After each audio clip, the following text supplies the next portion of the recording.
Hello, everyone. Welcome back to another exciting panel at the Invest Hong Kong Start Me Up Hong Kong Festival Startup Impact Summit hosted by WHub. It's still miraculous that I get this right every time, right? So I think at this particular time in the conference, I think everybody needs a bit of mental break and just really take a look inside of you and see what you as a person can achieve, not just for your own company, but for the community. And on this note, I cannot think of a more appropriate special team of guests here joining us today to tell you how to choose to be impactful, choose to be sustainable, and more importantly, choose to be the real you. Terrance, I would love to hand this over to you as the moderator of this beautiful panel. Thank you so much for your time. Sounds good, Kenneth. I appreciate the invitation to moderate the panel. I love the work you're doing through Global Citizen Capital to rich quality of life through impact investment. On our panel today, we have Ash Lilani, co-founder of Saama Capital, the original Global Citizen, founder of the SVB Global Group at Silicon Valley Bank, and much more. We're also joined by the co-founders of Chōsen Experiences, John Stanton and Robin Connelley. The Chōsen mission: to create and support a global community of individuals who explore themselves and the world around them. I'm your moderator, Terrance Phillips, and I'm just a banker that's been having a good time. Today's panel: your mental fortitude, the secret to success, driven by purpose and powered by resilience. We have 30 minutes. So really quick, Robin, John, Ash, in that order, give us 1 minute on yourselves and what gets you going in the morning. Hi, what gets me going in the morning and my purpose is positive change, positive impact on the world. And I'm a serial entrepreneur. I specialize in the startup phase, and I really am passionate about empowering other entrepreneurs and trying to set them up for the most likely outcome of success in pretty much any field that you can possibly think of. So empowering the individual is what gets me up in the morning. John. Thanks so much, guys. I am of similar mindset. Basically, as a VC and as co-founder of Chōsen, the big thing that I've always been driven by is actually making the world a better place. But then the big epiphany is that to do that, you have to make yourself a better person. And not just from a judgment perspective, but actually like treating yourself exceptionally well so that you can make that impact on the planet. And so that's my everyday morning routine.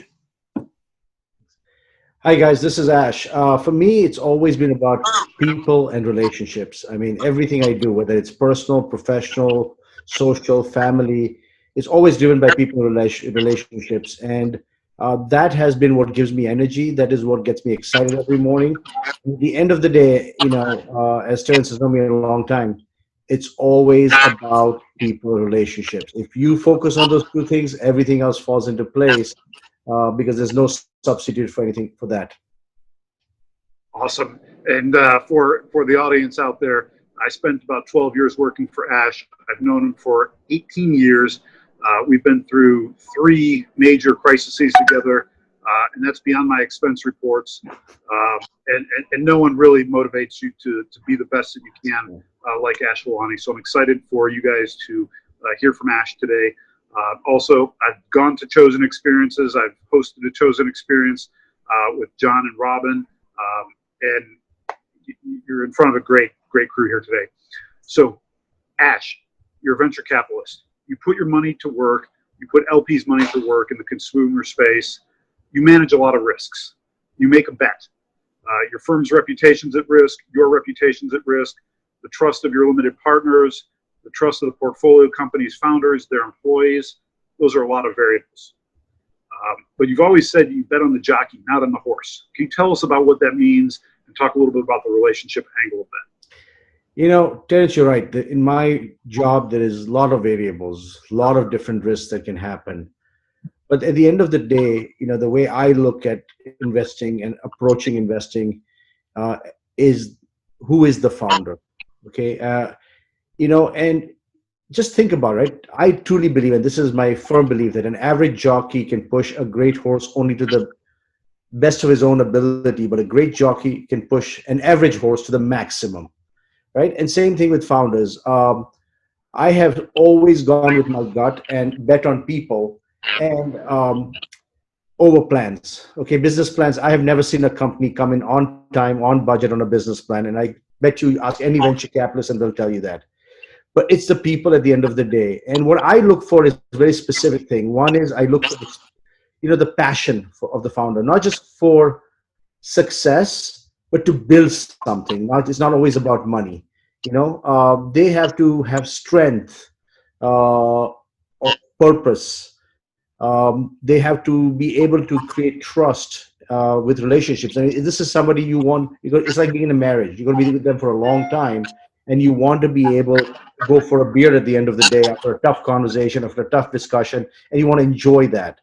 But there are unique things that you watch out for. And again, this is all, you want to find people who are open to showing vulnerability, right?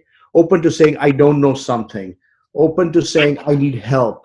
And in times like this, I've seen that happen, and that's when the true leaders stand up. But, things like ability to hire a great team, willingness to make tough decisions, willingness to pivot if the business model is not working. If an entrepreneur tells me, oh, I know how it's going to be and I'm never going to change regardless of circumstances, that's just a red flag up there. And I can see John nodding his head. But, the one quality we forget, and I come back to one word I used earlier, is vulnerability. An entrepreneur has to be able to bare his soul, at least to you or to the investors. We're on the same side at the end of the day, right? It's not us versus them. And they have to have empathy for their people. They have empathy for their team, empathy for their customers. And it's a simple sign. You see how they treat people. When I'm going through a diligence process, I spend a lot of time with the founder. I see how they treat people. I see how the relationships are. And those are telltale signs. So I have seen amazing entrepreneurs take a bad situation and hit a home run. But however great the segment and the plan, an average entrepreneur will never get them there. And so that's my philosophy. And so far it's worked, so I can't complain. Excellent. John, Ash is talking about a lot of trust, good relationships. When you look at that dynamic, how does that support the entrepreneur's mental well-being?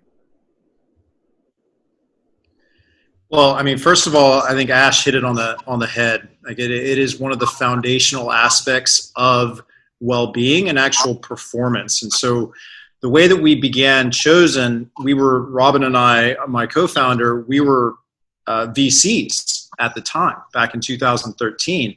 And we were clean technology VCs. And that means that we ourselves were driven by a very specific passion, right? And so what we found is that a lot of entrepreneurs actually, when they got stressed out, and people that we invested in and launched businesses with, when they got stressed out, they would actually like hunker down, kind of stick their head in the sand. And the entrepreneurs that did that were the ones that failed. They were the ones that felt the most pressure, the most stress, because a key component to well-being, and in particular mental performance, or call it resilience, mental health, is this concept that humans are actually, for lack of a better word, designed for connection. And that connection that you have with people, those relationships that Ash is talking about, is vital to how you deal with stress. Being able to sit down with someone and actually speak to them from your heart, right? From this place of open vulnerability, truth, like truthfully this is happening. It actually does something to your body and your mind. It actually completely puts you from a heightened level of stress into a place where you're not stressed and creative and innovative and open to solutions that the relationships are giving you, right? And so that's where, the key component is that you are designed to connect. And by connecting with people, having these relationships, you will be an exponentially better founder. It's just the way that your body and your mind works. Got it. So now we've covered trust, we've covered the relationship. Ash talked a little bit about going through those hard times. You expanded upon it. Robin, if we look over to you and the work you do at Chōsen, how can an entrepreneur set up their lifestyle to be more resilient so they're ready when the crisis comes? Can you talk to us a little bit about that? Sure. So the first thing is connection, as Ash and John have already touched on. I think a practice of listening is vital. Being able to hear your team, being able to hear your loved ones, being able to even listen to yourself sometimes. And all of that relates also to what Ash was talking about with vulnerability as well. So that's, I think, the number one thing. The second thing would be curiosity. And I think a practice of learning and trying new things puts you in a position to where when you can adapt, you can stay calm and maneuver through the uncertainty with ease because you're accustomed to it. And I think presenting, when you have a challenging situation, approaching it with curiosity, because that's how you approach everything, is a key point. And that just takes practice. So it just takes having a normal practice in your life of trying new things as often as possible and playing with your comfort zone a bit as often as you can. And that could be physical, that could be mental, trying new foods, whatever it is, just a willingness around that curiosity.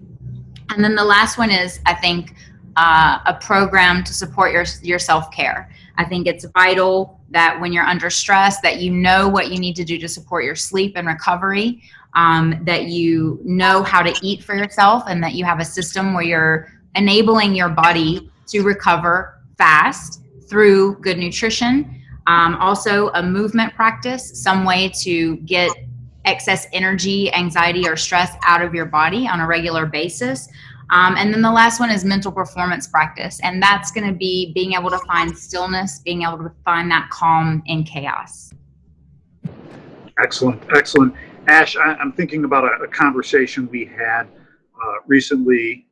You talked about the stressful situation, COVID-19. One of your portfolio founders, their company was hit pretty hard. He really cared about his employees, his team, wanting to make sure these employees were taken care of and not laid off. Can you talk a little bit about that situation and, what happened there? What was the mindset? Right. Terrance, when COVID hit, I think the first couple of weeks, entrepreneurs were just, trying to take it in. Right? They were trying to absorb. Then the next 2 weeks, reality hit in, and they realized that they had a real issue, and revenues were going to disappear to zero.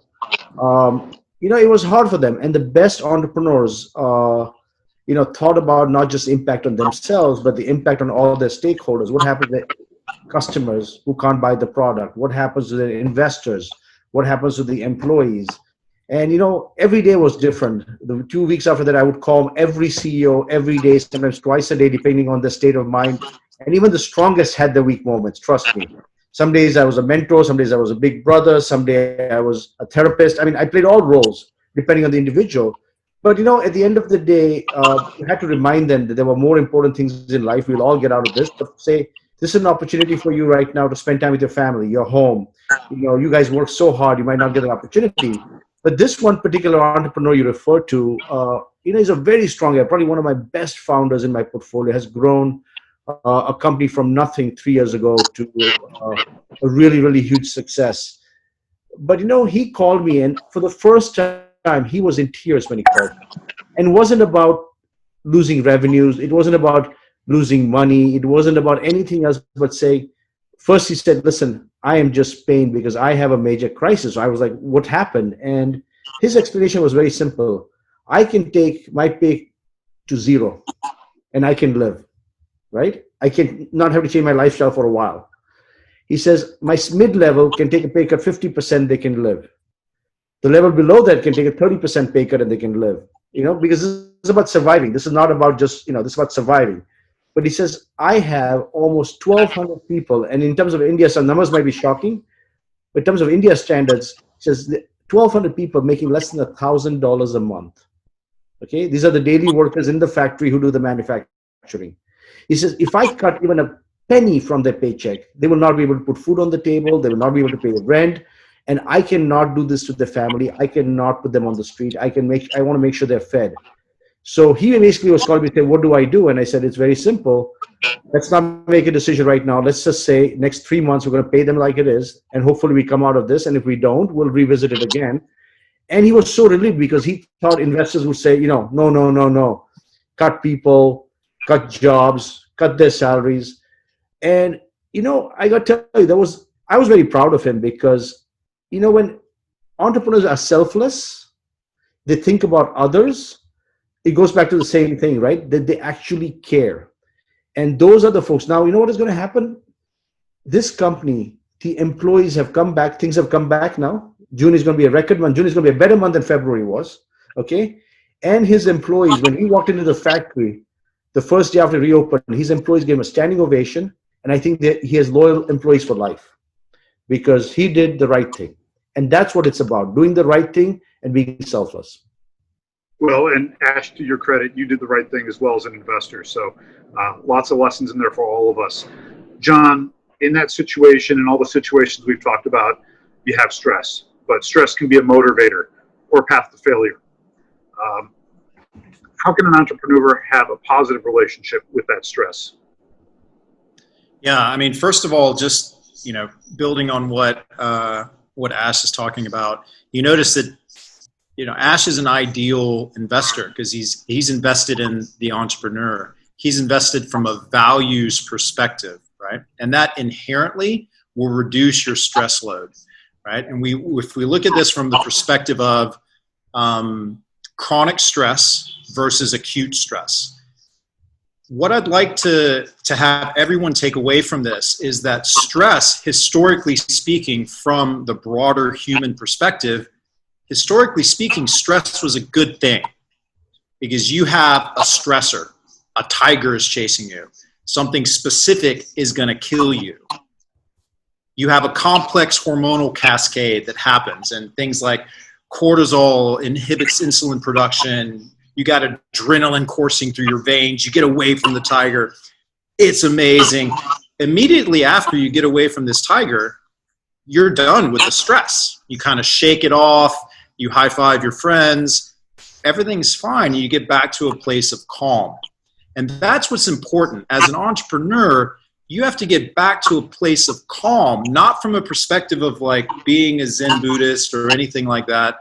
It is actually physically impossible to innovate, to lead above the line if you're chronically stressed. And that's what I want entrepreneurs to actually take from this is to reframe their relationship with stress. Because what happens if you're stressed out all the time, your body thinks it's being chased by a tiger all the time.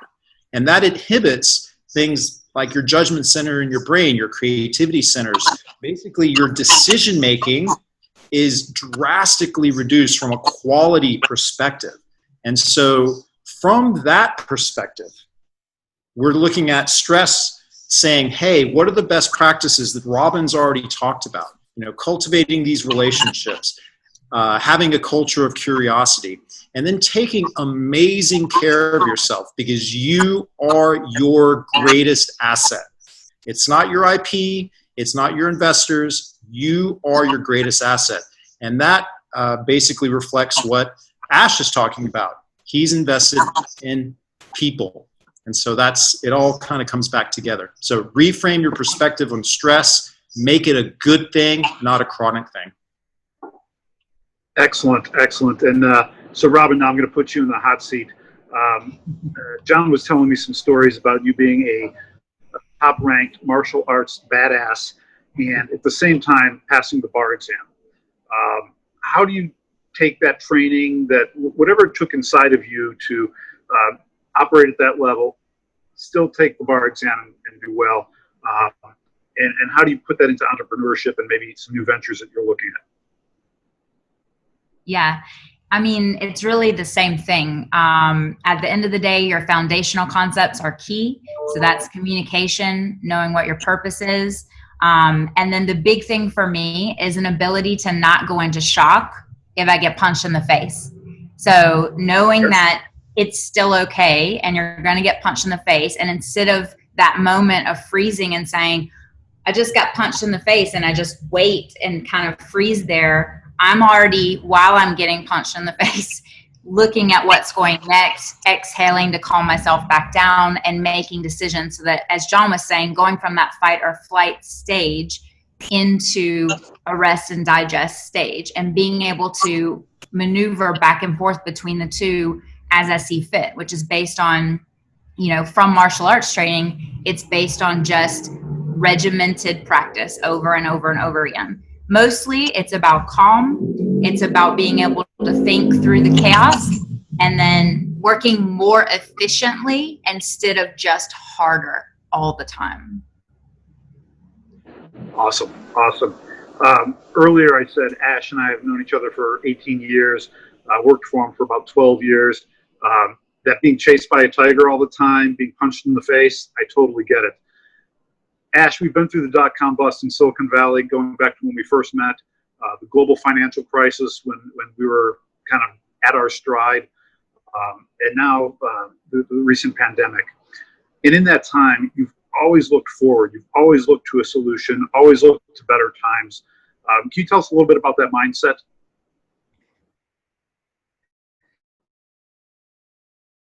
Yeah, I'm a guy who always sees the glass half full and not half empty. And I got to tell you, this crisis even had me kicked for a couple of days.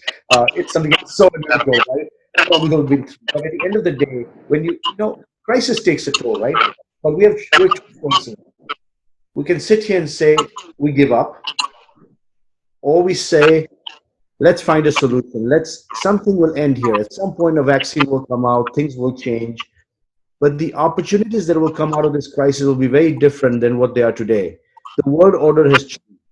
So the way I look at it is I tell my entrepreneurs, you got to have hope. We are going to come out of this. This is not forever. But you have to rethink. This is a great opportunity to take a pause, because when you are running so hard as an entrepreneur, you don't have time to think of all the different things you could do better, things you could tweak in the business. So this is an opportunity to pause, rethink everything, and readjust direction. So I believe we'll all come out of this in a very good way. There'll be new efficiencies that come out of it. There'll be new business opportunities that come out of it. But business models will change. So I am focused on saying things will get better. We should be positive. We will survive this. But we also have to be ready to adapt to the new world. So that's how I'm getting through it. Excellent. And a very positive mindset, as always. John, Ash is sharing about this mindset. Tell us about the importance of practicing a positive mindset, and then how does that impact an entrepreneur's health?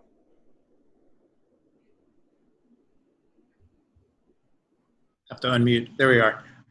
Well, I mean, as you can tell from both you and Ash, you describe yourselves, and when you describe the relationship that you've had, it's nearly 2 decades long. And so a question would be, Terrance, how long have you engaged with Ash where his mindset has been positive? The whole time? Day one. Day one. What that denotes is that Ash actively practices this positive mindset.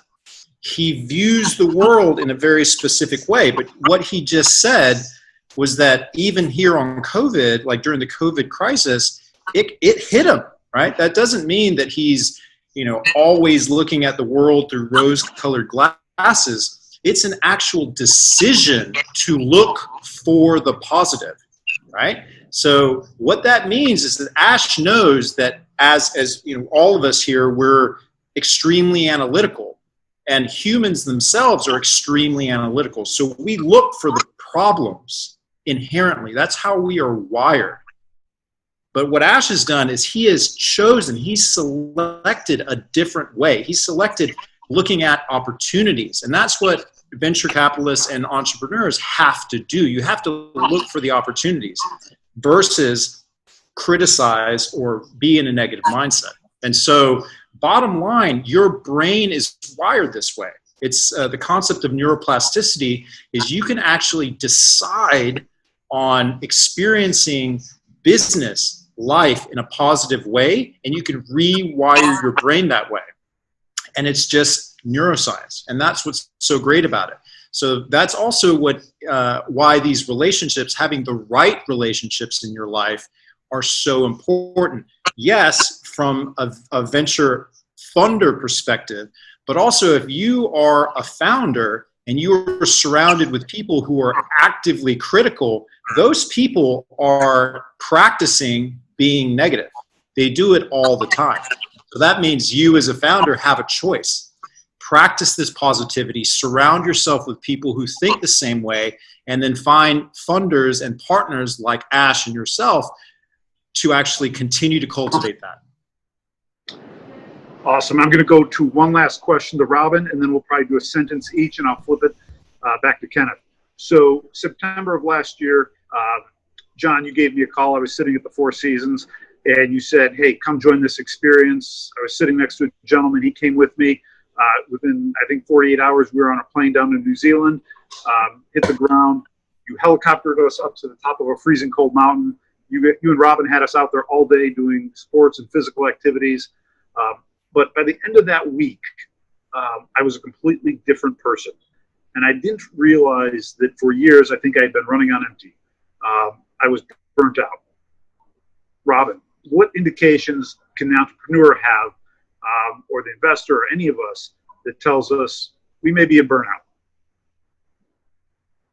Probably very much what everyone's life looks like right now. You know, waking up in the middle of the night, not being able to sleep through the night, having racing thoughts, feeling overwhelmed, feeling like the day doesn't have enough hours to finish everything.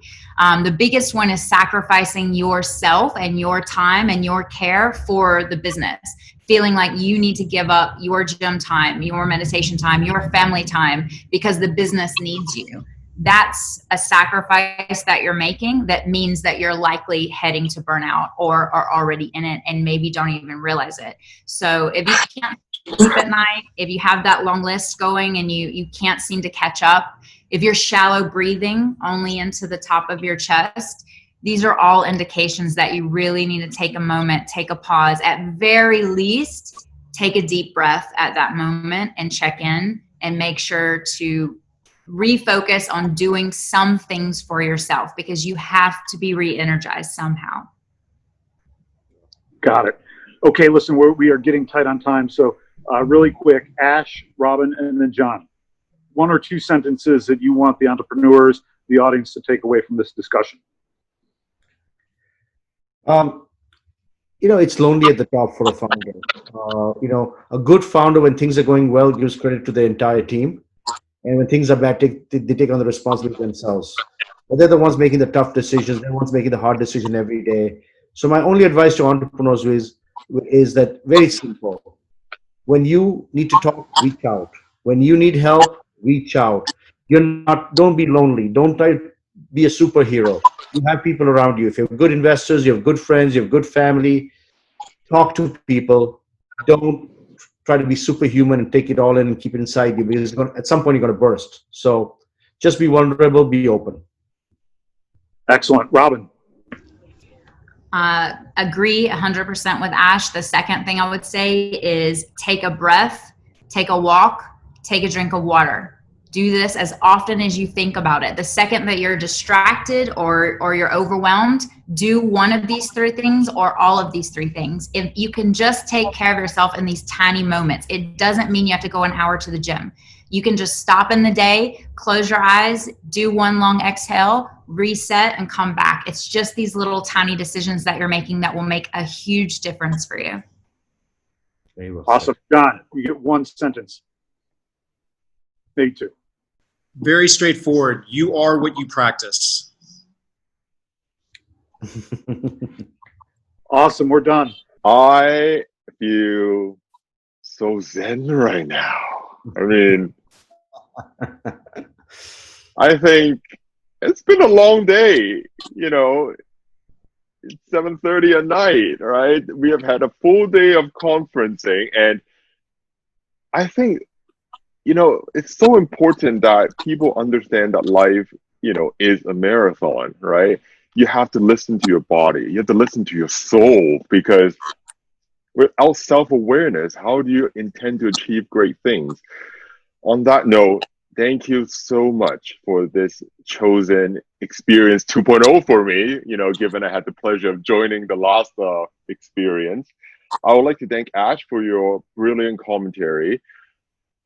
Impact founders, especially in Asia, exactly need to follow your guidance because we're just taught to rush and put pressure on ourselves. And ultimately, as John says, the one that survives in a pressure cooker may not actually deliver the best results. And to you, Robin, channeling your kung fu realness, into mental health and well-being is something that everybody needs to take away. And Terrance, again, thank you so much for moderating.